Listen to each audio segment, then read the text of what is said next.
And today's breaking news, the 19-year-old British woman found guilty of lying about being gang raped in Cyprus has been given a 4-month suspended sentence and now plans to return to the UK today. Now, obviously, there's been a lot of controversy surrounding this case, with the teenager claiming she was forced to withdraw her rape claim by Cypriot police after hours of questioning without a lawyer present. Now, the charity Rape Crisis told us exclusively this morning that the case has already deterred people from reporting rapes, and they believe it will continue to do so.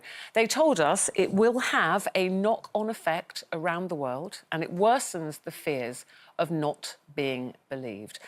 And I suppose, you know, the fear of not being believed has always been a big issue, and it's something that we were hoping to get rid of, you know, that you need to be believed. Is that something that you still think is there, is still a worry for people? I think so. I was thinking about this morning. I was thinking, you know, if a friend of mine came to me today and said that they had, in a state, and said that they'd been raped, I would go through a checklist of questions in my head before I would encourage. Now, everybody, of course, should report a rape, but my first thought would be to my friend and whether actually what was going to happen to her. Was she going to be believed? Were they going to go through her whole history of her sex life? I mean, all these questions that we know that a rape victim has to be asked, is that always the right thing for that person? You know, hugely traumatic. If you've just been through a trauma and then you have to go through another trauma, and I hadn't really thought about this case and how that will impact on people around the world. But I suppose it will. I suppose, again, we will all think again, you know, because it makes you think. We do tend to question the victim more than we question the assailant. The perpetrator. Often. But I think that's the problem for me. I'm somebody who I think if I had a friend and it happened to them, I would totally say to them, look, I'm going to hold your hand and we're going to go there and I'm going to go through this with you together, because I think that's the problem that we're facing, is nobody wants to say anything for fear of what happens to them afterwards. But if we don't start ending the shame and the blame game, then we're never going to move forward from this. The problem is it's just going to be revolving. You have to go through that, don't you? Because the alleged rapist also deserves to have their side of the story heard. And we were discussing this morning, saying, I'm a mother of a son.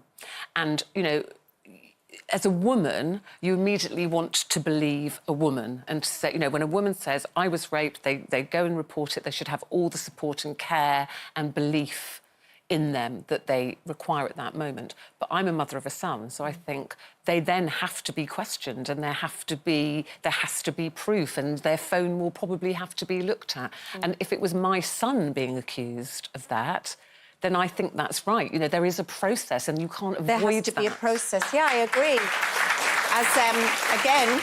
As the mother of sons, as all three of us are, you do have to look to that side. And, of course, we all know that in occasions where there has been a false accusation, that the accused is all over the newspapers with his name and his potential life ruined. And, of course, the person who has accused remains anonymous. However, it's a tricky one because, of course, I think we're talking here as well about the cases not where someone jumps out of a bush and pulls someone into a, you know, that sort of rape.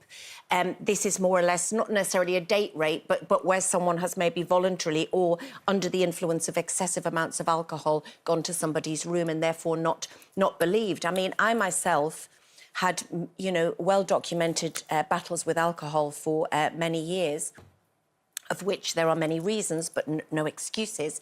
And I did find myself in some situations, not like that, but where I could have potentially put myself in danger. I was vulnerable. And when I look back now, it scares me to death, the situation. And I often thought of that if something had happened and I had been raped, because I was an older woman and I was maybe drunk, would I have reported that rape because I would feel that I wouldn't have been believed because I had put myself in that situation. How do we and you're stop- right that we do have to change it, but as you say, there is the other side of the coin. But as we're well. always trying to get away, Brenda, aren't we, from the, well, she's had a drink, Yeah, but well... this is the thing, it shouldn't matter. For me, it doesn't matter whether you've had a drink or not. If I want to have one drink or if I want to have 5 drinks, that shouldn't matter whether you're... Rape is rape, is rape, is rape. I agree. I do agree. I don't want people to start thinking, I don't want to say anything because I've had a drink. I don't want to go and... That's, you know, the torment and the torture that person's going to put themselves through. Do you think part of why, obviously, this goes through generations, we've all been brainwashed into thinking the way that we dress, the way everything that we do, you know, men are just these animals that can't control themselves, which is clearly ridiculous. Do you think partly why a lot of people almost go through a checklist? Oh, well, was she walking alone? Did she get in a car with anybody that she know? Did she have a drink? Did she have chips and egg for breakfast? You know, do you think we're looking for all these reasons so that we can somewhere go, oh, well, this isn't going to happen to me because I don't let any of those things happen to me?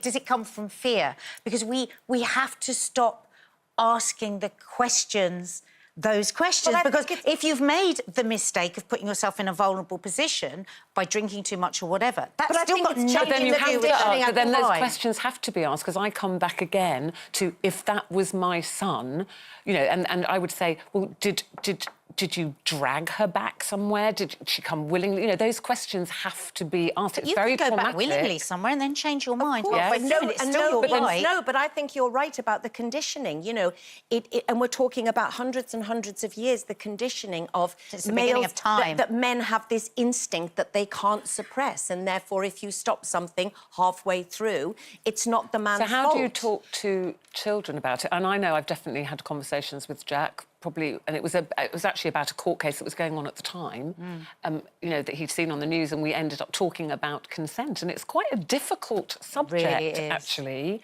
to advise teenagers. I'm not just talking teenagers. It's difficult. I'm just trying to... I know that you're talking about, you know, if it's happening to somebody, but I'm coming from the point of the victim here, and I'm thinking... I think we all are. Well, yeah, but I want to get a point across that, you know, it's for the victims not to feel ashamed that they've done something wrong. But it's like... Absolutely. That's why we have to interrogate the way that we think and where that comes from, what's informed that way of... that it's the media. way of the thinking. Media is the press. Well, I just think they're very quick at saying that this point, but this finger at that person, and that person's done this. She was wearing this. She drank that. It's like, you know, I'm just walking down the street and I've been robbed. Oh, I shouldn't have been carrying my handbag on my side.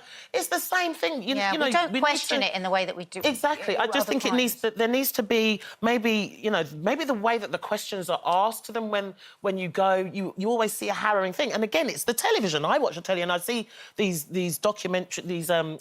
you know, these detective series, and it looks really very, very harrowing, and that would put anybody off. But maybe it needs to be made a bit more accessible. Also, we mustn't forget, for the victims. It's not just women who get raped. Yes, you know? absolutely. What about it's the victims? and this horrendous case at the moment, Renyard Sinaga, who's been given 30 years.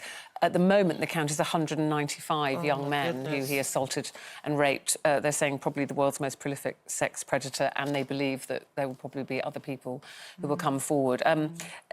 In terms of when you do report a rape to the police say as soon as possible after your rape, you report your rape or sexual assault, you will be arranged for a uniformed officer to talk to you. Their first priority will be to check on your welfare and find out if you need any emergency medical assistance. That will be the first thing that happens. And if you have been affected by anything we've talked about, it is such a huge topic, and we can't do it justice in, you know, just a few minutes. But if you have been affected by anything there, helplines are on our website, so please do look at those, because there is help out there for you. You don't have to face that alone.